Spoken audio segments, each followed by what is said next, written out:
Well, alrighty then, how y'all doing? This is part 2 of 3. Part 1 is we looked at the 10-inch bevel sliding compound miter saw with laser guide system. And this is part 2. This is the 12-inch double bevel sliding compound miter saw with laser guide system. And part 3 is I want to set them side by side so you can actually see the difference and maybe make up your own mind which one suits you. Now, I will tell you that I bought this at a super deal. It was during a tent sale, and during them tent sales is when you can get you a sure enough bargain. But you got to get to know the manager, make sure he knows your name or she knows your name. You know, be a regular, and just, you know, I try to be friendly to everybody. Just what's that at a TV show about that basement bar in Boston or wherever, Cheers, where everybody knows your name. Well, anyway, folks, we're going to unbox this thing and we're going to go ahead and cut something with it.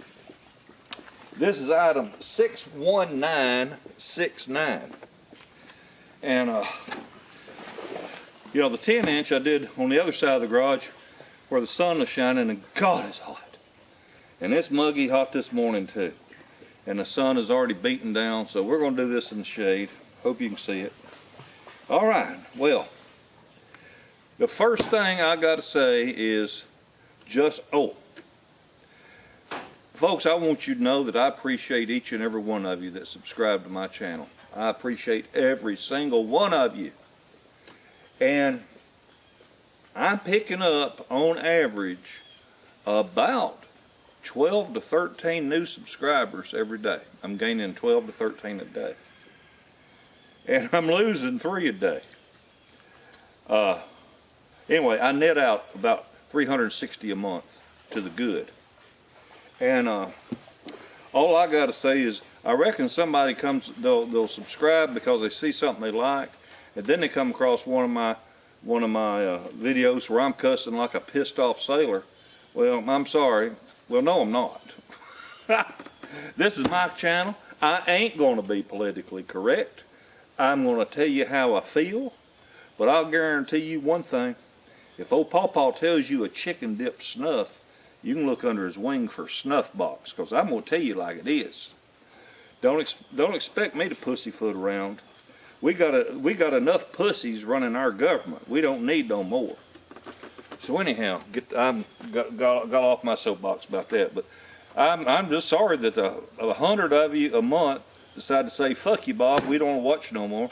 That's fine. I mean, that's what I said to the NFL when them damn black players is, you know, sitting, kneeling, black power signs, all that kind of shit. I said, "Fuck y'all. I ain't watching NFL no more." So I know what you mean. I understand. So it ain't no problem. By God, the people that like what I do is sticking with me. I've had subscribers since September 2015. And I've lost about 1,200 since then. Anyway, let's get back to this. Okay. Well, this is causing me to scratch my head just a little bit because it says powerful 15-amp motor. You know what? That's the same size or amperage motor is that 10-inch. So does the 10-inch saw have more power than it needs? Or is this one going to be underpowered? Don't know yet. We're going to find out. It makes precision cross cuts, bevel cuts, and miter cuts. Got a dual linear slide rails for stability and smooth, precise cuts. And it bevels left or right. That's going to be really handy for you when you're doing picture frames and stuff. And again, the one thing that really pisses me off is down here in this tiny little print, tiny. Plate sold separately. I'm not going to get on that rampage again, but they got a big old thing right here that says winner, best value award to Family Handyman. They can put something at least that big right here where you can see it, saying, you know, don't forget to buy a blade. But I'm not going to beat that horse again. We done that on the other video. But every picture, again, every darn picture has got a blade in it.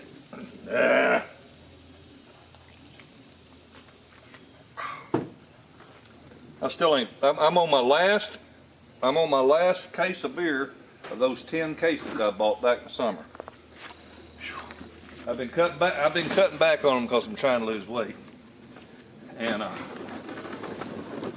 sometimes it just gets hot and ain't nothing going to satisfy you no better than a beer. All right, well, let's get this thing open and see what we got in here.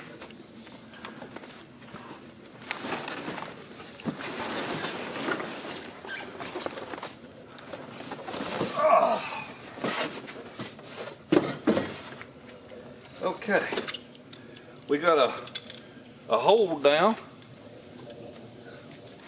Yeah, we got a hold down similar to the one on the 10-inch, only this one seems to be a little more robust, let's say.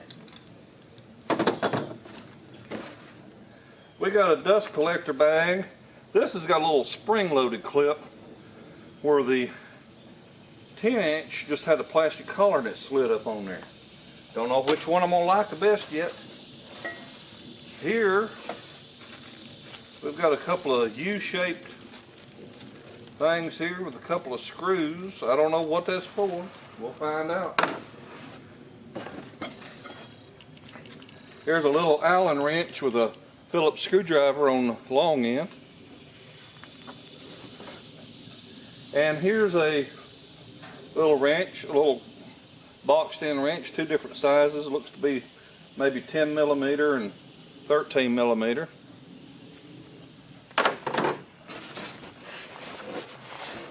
And that's all I've got here. Now, if something's missing, like I said, it's because I bought it on sale at a tent sale.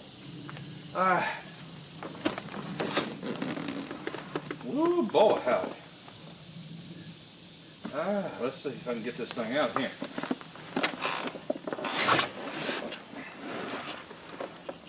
Don't want to spill my beer.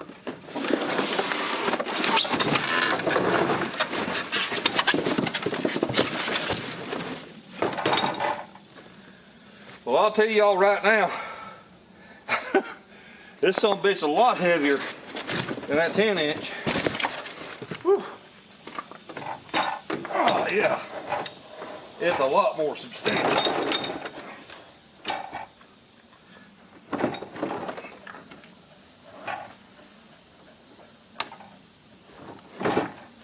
Okay, now the one thing that aggravates me about these, there's the owner's manual. One thing that aggravates me about these is and there's some more brushes for the motor should you ever need them. Alright, as I was saying, the one thing that really aggravates me about these things is this indicator right here is counterintuitive.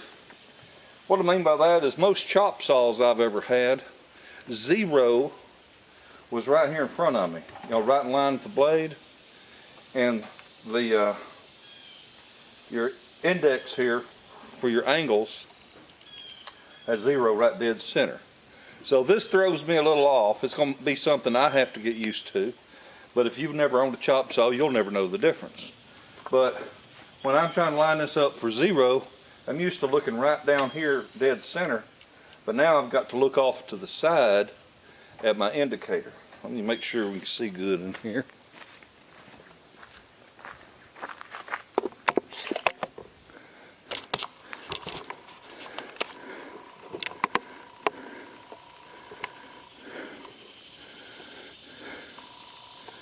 All right. This indicator right here is what I was referring to. That's at 0. That's supposed to be 90 degrees here off your fence. That's where it's supposed to give you a good square cut. All right, now I'm going to pause the video. I'm going to look at the owner's manual about, you know, whatever I need to do to set this up, and of course I'm going to get my blade that they didn't include with it. I'll be right back. Okay, we're going to install the blade, and I will tell you that the little Allen wrench that you get with the little Allen wrench here that you get with the Phillips head on one end, it ain't worth shit. I had to take a pair of vice grips and break this screw loose. But right here is the only screw you have to take out in order to be able to change your blade, other than the actual bolt on the blade itself. And what you do then is, after you've got that there, you just want to roll that up like that. You don't have to take this one off. I did, but I didn't know if I needed to or not. I took it off and realized I didn't have to, so I put it back. Anyway, this rolls this up out of the way so it exposes this, your main spindle. I do notice that the motor, instead of a direct drive like the 10-inch, this is a belt drive. The motor's up here and the spindle's down here, so you've got a belt that's driving the blade here. Alright, this is a left-handed thread, so to remove the bolt you've got to turn it clockwise. That. Now, not only does Harbor Freight not give you a blade with a saw, you can't even use the 20% discount on their blade. Damn it. Anyway, I paid $20 for this Admiral blade. It's a 12-inch 60 tooth fine finish. That's not normally what I cut with, but I've got some other chop saws just for cutting 2x4s, and plus, you know, I've got that 10-inch. So, all right, so let's put this thing in here the right way. Yeah, rotation this way.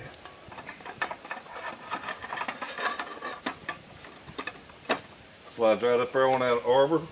There is a 1-inch spacer there.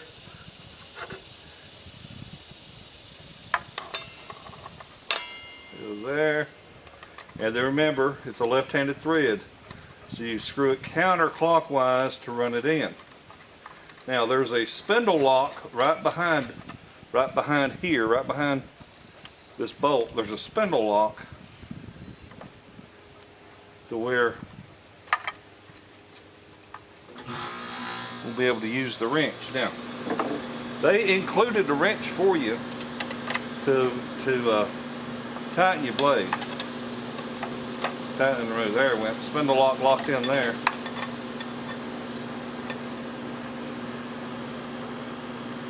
You don't want to over tighten it because it will continue to tighten as you use it.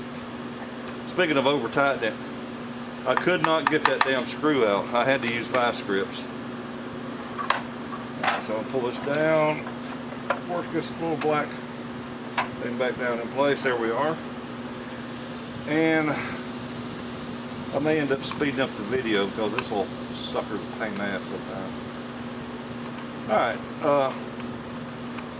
what else I want to tell you?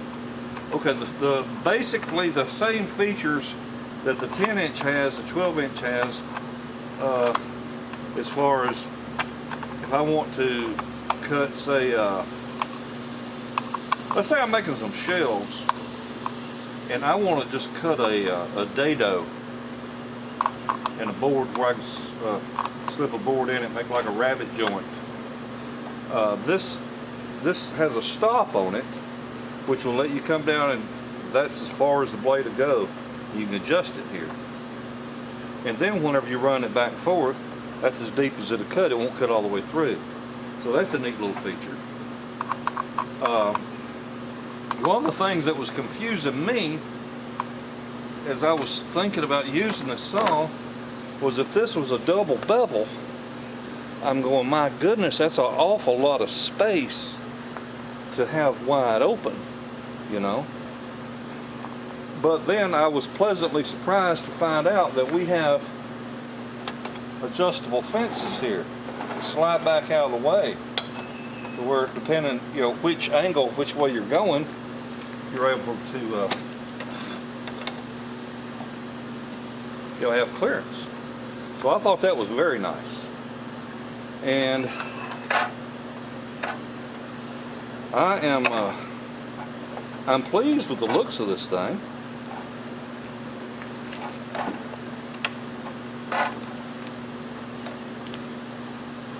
I'm kind of anxious to get started on it. that has side supports here. Loosen this up, and these rails will come out. It also has look like stops out here where you can raise this up and tighten that. And you can butt your lumber up against it and repeat cuts. In addition to having this piece that you could put in here and use it to hold something down, you can butt up against. Or in my case, I'll just store it back here out of the way for now. This has the double bevel where I can come back here and I can loosen this up and I can go this way and it'll stop right here. And I can go this way. Okay?